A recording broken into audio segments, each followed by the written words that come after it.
Yeah, it has never happened, but it happened again. Russia again advanced with one of their major attacks. It seems like they want to waste all of their forces, so today they advanced with just 3 of the tanks and 13 of the BMPs, so the armored vehicles with infantry. It happened just after yesterday's failure of the Russian army in Kurakhove, and probably they advanced at the same direction. I don't have the recent data about where it was done, but what I know that definitely there were some of the losses among the Russian army because they also sent infantry, and as you see, Ukraine used the cluster munition for artillery. Sorry guys, I had to blur this image, but here for sure Russia has losses in their armored vehicles, tanks. How many vehicles? Well, we have different data about it. What I know that Russia stopped its attack and again returned back to their previous positions. The full video of this failed Russian attack I shared on my Telegram channel. You may find it just in the video description below. But what I may tell you here that indeed Russians suffered tremendous losses. As you see, they go through the open fields during the daytime. That's why they're quite easy to be detected by the Ukrainian surveillance drones. Hello my friends and welcome, my name is Dennis and this is the latest update from Ukraine. Right guys, about the possible encirclement of the Ukrainian armed forces near progress. Well, Russians already reported that they've encircled the limited number of the Ukrainian soldiers, but it is not true. This picture was the last night. Definitely Russians were able to encircle Ukrainian armed forces, but just for a couple of hours. After it, the Ukrainian soldiers broke through the encirclement ring. They did it during the night time, and according to the latest information, they had no losses conducting this maneuver. And we have the confirmation published by the Deep State military map that indeed guys were successful in this operation. They're no longer encircled. And they say that actually yesterday afternoon our guys were encircled, but later on during the night time they made it out. But what I cannot understand that the commander of the particular Ukrainian brigade didn't order his soldiers to leave position, so it was the initiative of the soldiers to leave the place, otherwise they could have been encircled. I mean, they already were encircled, they were waiting till the last moment. So they left the positions without direct command from their military commander. It's very, very bad. So some of the commanders of some of the brigades are really incompetent. That's what we see. Because there is absolutely no military reason to let our soldiers being encircled by Russians. And Russians would capture them, or they might just unalive them, as it was done by Russians in Avdiivka, where there was the small Ukrainian group encircled, all of the soldiers were wounded, and Russians decided to eliminate everyone. But the soldiers of the brigade were supported by the artillery of the other brigade, and they fired towards the Russian positions, and that's why our guys were so successful moving out from the place. Also, the air surveillance helped them a lot, so 1st and 3rd battalions were able to get out from the place. It was a very difficult operation, our guys say, and if there was the delay for around 2 hours, they wouldn't be able to make it out alive.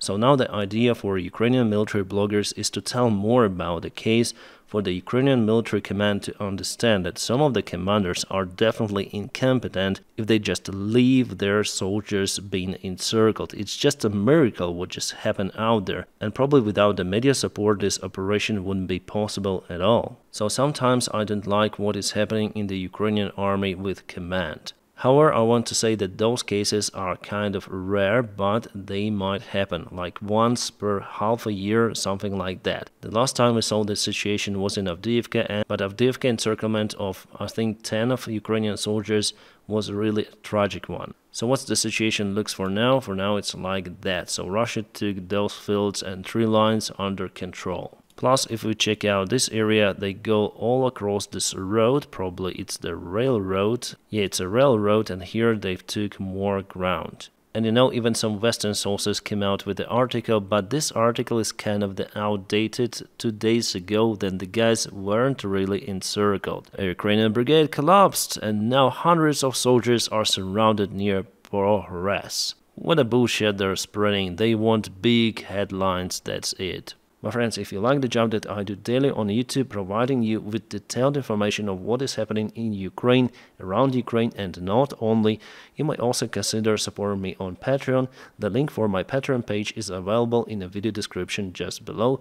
Thank you so much for your motivation. Then YouTube cancels monetization. Well, if we start to speak about the front lines, let's review the situation in other direction, like for example Toretsk and New York. Let me zoom out a little. So it was yesterday and it is today. Russia moved a little over here. They took this tree line under control, and they also moved a little with a gray area in this place. But here Ukraine clearly has the counterattack, trying to push out the Russian forces. And also Russia moved in Zalizny just a little over here with a gray area, but I know that for now this attack was repelled. Again, we have the update from the area from the deep state military map source. So Russians moved to the local households, but were repelled by Ukrainian drone strikes, so they go to the houses, and houses being just demolished. And here they took one multi-story building. The building also was targeted by Ukrainian artillery, as well as the other bases which Russia took. The Russian military map sources continue to say that they successfully captured this place of Zalizny, and yes, they put their flag out there, but their positions were just demolished. They are not keeping them any longer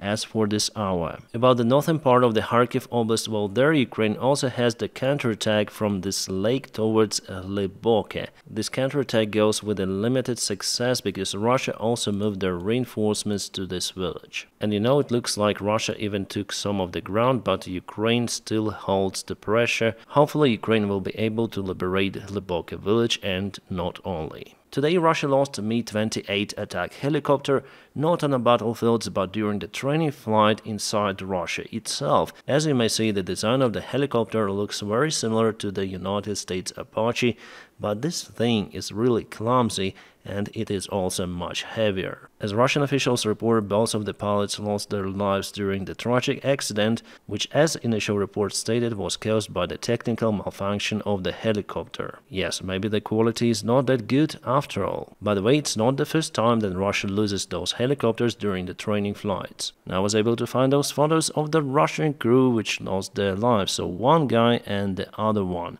Somehow Russians doesn't want to show the faces of their heroes. Why? The Ukrainian side always does it. Why? Because our guys are fighting for freedom, and Russians, they know that they're war criminals, and that is why it's better to hide their faces, even after death. And this is the Russian surveillance drone Zala, which was shot down by Ukrainian FPV drone. So Russians start to leave the messages on the wings of their drones. Кто собьет, тот хуеплет. Who shuts this down is a bullshitter. Well, there is no direct translation for the хуеплет word. We have a short rhyme here, собьет хуеплет, but definitely it is funny.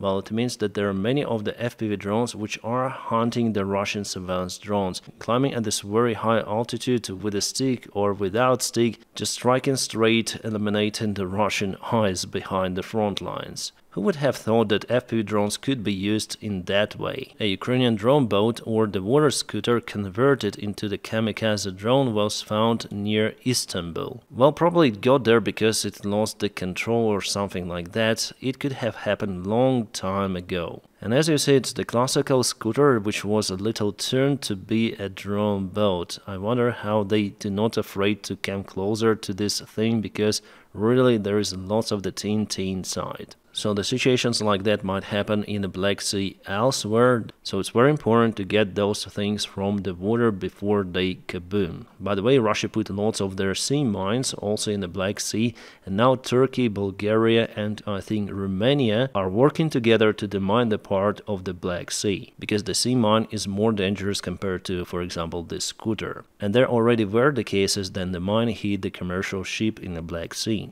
Alright, according to the latest information from Atesh, they monitor the situation in Crimea, they have their own channels. Russia has massively started to move their air defense systems more closer to the Kerch Bridge. And actually they're leaving this part, Sevastopol, Yevpatoria, the place with many of the Russian military bases, but the main task for them is to secure the Kerch Bridge. A few months ago Russia moved more of the air defense systems to Crimea to protect their military bases, but Ukraine was successful in targeting those in many of the areas. That's why the quantity of those systems is limited for Russia, and they try to protect the precious thing in Kerch, the supply connection. And it is one more marker that probably Russia knows that Ukraine plans some sort of the operation over the Kerch Bridge. Because recently they also moved all of their military ships from the Azov Sea, which is quite strange. And there are some of the satellite images published that definitely Ukraine hit the air defense system in Crimea, so it's hard for me actually to judge whether it was the air defense system or not, but the source claims that it was the Ukrainian strike on the Russian system. Well, I know that Russia loses lots of the air defense systems in Crimea,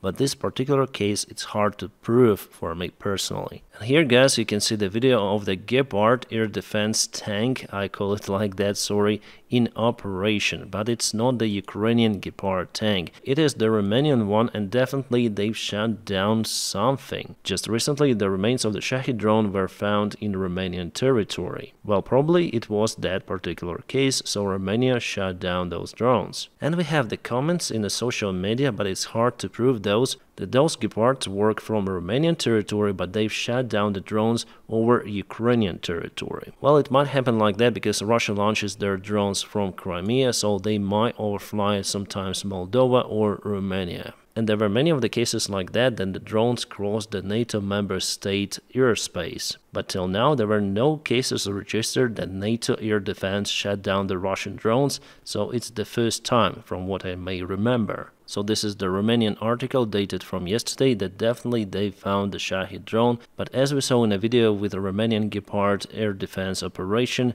those drones definitely kaboomed with fire. So here it's totally different case. Right, about the recent strike on Morozovsk airfield, the part of the ammunition probably got fire, or maybe it is the aircraft fuel, aviation fuel. So those are coordinates based on the tanks. I think that it was the aviation fuel. And here are more detailed images with some of the burned grass. From what I may say, the Russian aircraft are still intact, but there is some turn damage to the airfield indeed. Yeah, this part of the information is in Spanish, but I think you understand what does HAWK means. HAWK 2, it's the air defense system. So Spain will give Ukraine more of those. Awesome news from Spain. Right, the Russian group from 2 boats tried to cross the Dnieper River in Kherson Oblast, but it was an unsuccessful attempt from their side. Well, actually their intentions were not to land on the other part of the shore, but they wanted to occupy one of the islands in Dnieper River. But you know, something went wrong for them.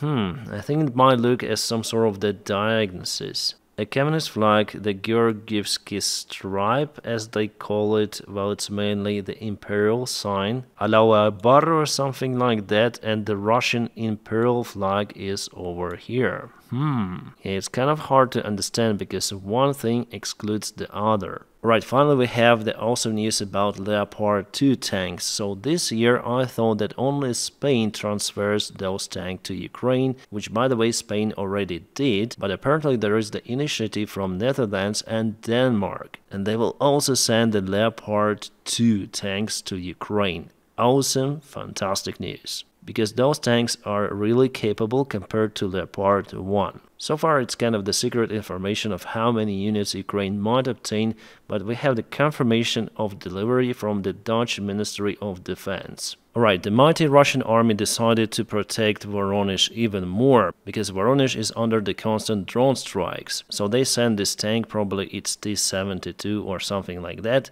and it hit the local civilian Niva. Yeah, because the driver of the tank is as blind as bat. I'll not risk to show the images of the vehicle very close, but again we have the sign that Russia fights against the Belgrade People's Republic. Well, probably I can show you it like this, and the citizen of the Belgrade People's Republic unfortunately lost his life, not because of the direct wounds, but because he had a heart attack. Happens. Guys, you probably remember that Ukraine applied sanctions on the Russian Lukoil company, which transfers their oil through the Druzhba pipeline, and here it goes like that, so Ukraine blocked it completely. So Hungary, together with Slovakia, decided to go to the European Council to complain about Ukrainian actions, but today the European Commission told that everything is okay with the Ukrainian sanctions applied. So they didn't support Hungary and Slovakia. I honestly expected it to be like that, and I think that this blockade was coordinated with the European Union Council. Guys, I missed the news yesterday, but one of the main Russian generals who is responsible for the surveillance was kaboomed in his own car. He was there with his wife, and this guy lost the fit. And by the time the suspect who put the device was already on a flight to Turkey. The Turkish police arrested the guy in Bodrum. So now they think whether to give him to the Russian side or not. I think that this process might take months or even years. Well, for now he's just a suspect. Russia needs to prove that he is guilty. And we'll see if Turkey gives the guy to the Russian side, because after all, Turkey is the NATO, not ally, but NATO member. And the Russian general was mainly removed from his duties because of the severe wounds he obtained. So the guy was deputy commander of the satellite and radio communication services of the Russian army. His name is Andrei Targashov. The representative of the Russian Army Command in the Russian Duma, so the parliament, came out with the idea to legalize the barrier troops officially. He came out with the order to let troops behind the front lines to stop the retreating Russian soldiers. Unofficially, those troops already exist for those particular duties. I'm speaking about the Ahmad Battalion. They're mostly behind the front lines and they look for the deserters. If they catch them, they force them to fight again or just eliminate them. Kind of the strange behavior from Georgia. We know that there are many of the Georgian volunteers who fight in Ukraine. And they fight also for the freedom of their country because Georgia has been occupied by the Russian proxies for a very long time. And now the Georgian government sees those volunteers as outlaws. Well, actually, there was no such a behavior from Georgia before, because there were volunteers fighting in Ukraine since 2014 who were not persecuted in their motherland, but now Georgia wants to jail their men. So we see more and more signs that Georgia is getting pro-Russian. Even though there was the big war with Russia in 2008, somehow pro-Russian forces took the ruling over the country. And now they implement kind of the strange laws which separates Georgia from the European perspectives. It is one more sign that there should be no agreements with the Russian regime. Otherwise, they may place their puppet government, for example, in Ukraine and force Ukraine finally to be its ally. And the same scenario actually happened in Chechnya, and now Chechens are fighting for Russia. So I just worry that a similar case might happen with Ukraine. Well, Georgia is still far away to be a pro-Russian country, but they are heading towards the wrong direction. A Russian Major Timur Huziev was harmless during his interview with the Russian press. Well, not just him, but the Russian press also. They were standing close to the artillery position. The Russian artillery was in operation, and obviously it got the response together with this guy and the filming group. Some of the Russian propaganda journalists made it out, some of them were delivered to hospital, but this guy was delivered to cemetery. And by the way, this is what Russia does to their artillery systems. We can see the Contact 1 armor probably on the top, and the Hunger artillery. Well guys, I see this modification the first time. Guys, I'm telling the truth on this channel, and I want to tell you what really drives me mad. Well, for example, the situation in Pokrovsk city, or you may call it Pokrovsk town because it's not very big, but still it's very close to the front lines. Let's measure the distance. It's not more, it's less than 20 kilometers. It's very close. And you know, our soldiers who are based in Pokrovsk show this video, how the local services just put flowers in the park. Literally, they spend the funds for the flowers in the park, 20 kilometers, even less, from the active battle zone. Do you know how much it would cost to the local budget? Well, maybe thousands of dollars or dozens of thousands of dollars. The guy says that it's totally unacceptable by the time they should dig the trenches in the city. He says that it's just the money laundering, and I totally agree with him. And it is happening not just here. In many of the frontline cities, the situation is the same. There is the Ukrainian website, it's called Prozoro, and there you may find all of the data for the local budget investments, and some of them are just like that. Building flowers, roads, monuments, looking for all of the infrastructure to be just fine right before Russians go to the city. And our volunteers and military bloggers are constantly screaming about it, of why the local budgets of the cities are being just invested into nothing that is needed for Ukraine to win. They do not buy drones, they're planting the trees and flowers. It is crazy. And I want to tell the situation as it is on my channel. It's not the Russian propaganda or something.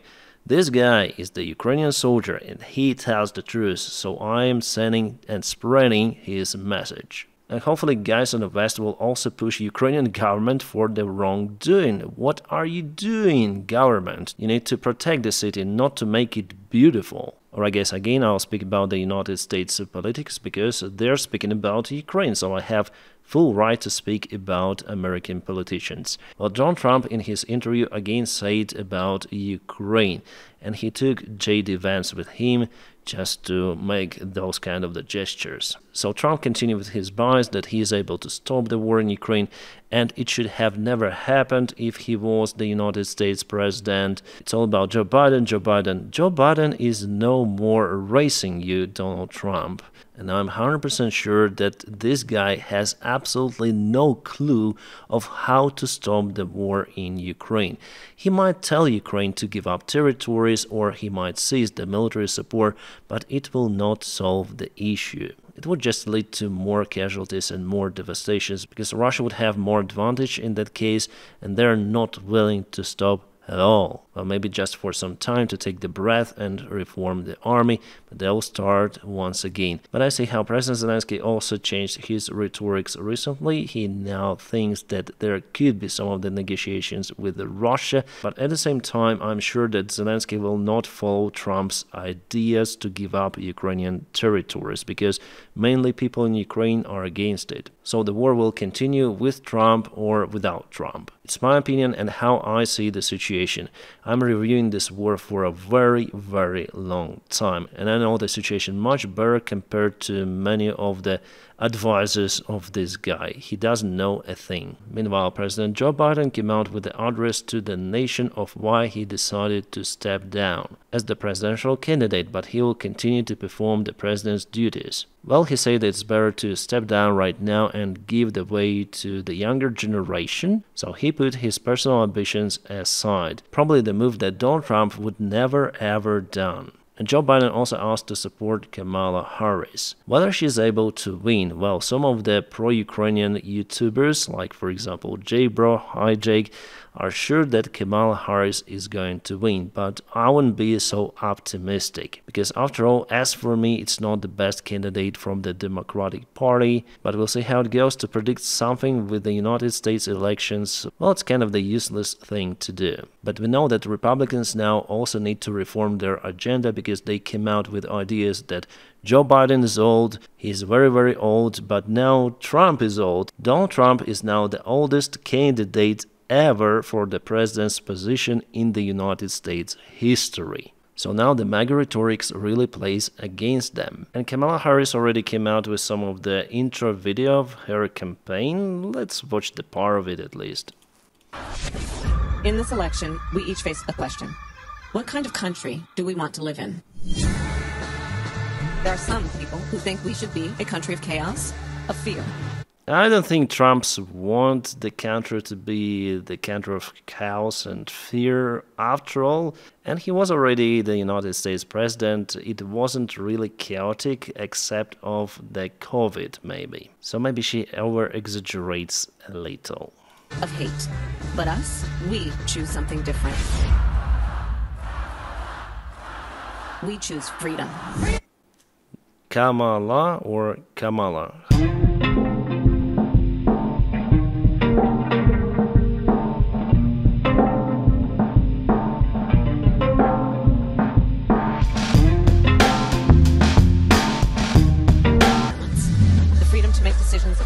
Again, she said about the gun violence, and definitely there is a big issue in the United States, lots of the gun violence from what I may see. So she just cuts that part of the people. I understand that some of the Republicans, they don't really like Trump, but they want to keep their guns. And for this reason only, they will vote for Donald Trump in this case. about your own body. We choose a future where no child lives in poverty, where we can all afford health care, where no one is above the law. We believe in the promise of America, and we're ready to fight for it. Because when we fight, we win. Well, she is the former prosecutor, so she will obviously use that experience in her campaign. She is already using it with those mugshots of really convicted felony. So join us. Go to KamalaHarris.com and let's get to work. I'ma keep on running 'cause the winner don't quit on themselves.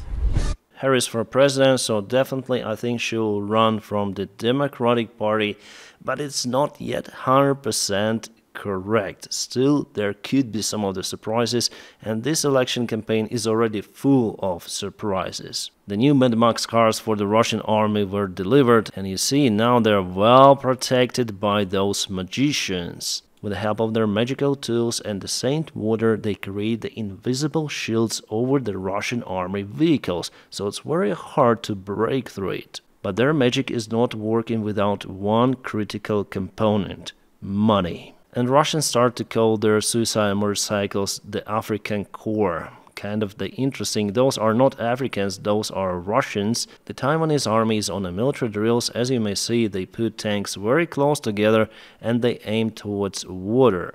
I believe that the maximum fire range of those tanks is not more than 3 kilometers, but the fire range of the ship missiles is much longer. So what's the use to use those tanks very close to the shore altogether? If they're spotted by the ship, they'll be just eliminated, maybe even with a single missile. But what might work are the artillery systems. It's kind of the good thing. And as we may see, Taiwan uses the cluster munition shells, which is also nice. Russians showed this video of how they tried to intercept the surveillance airplane of the Royal Air Force. It's the Boeing 707 modification.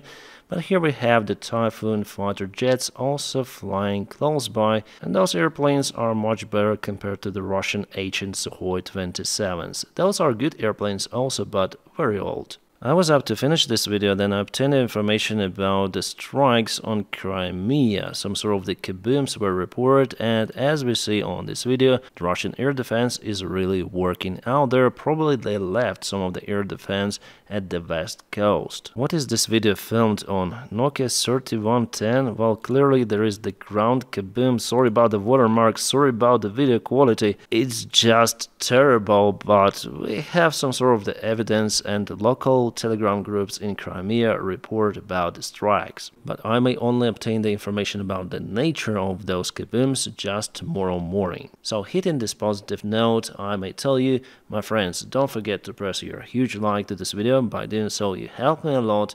And as usual, I wish you all a peaceful sky wherever you are, and have a great time.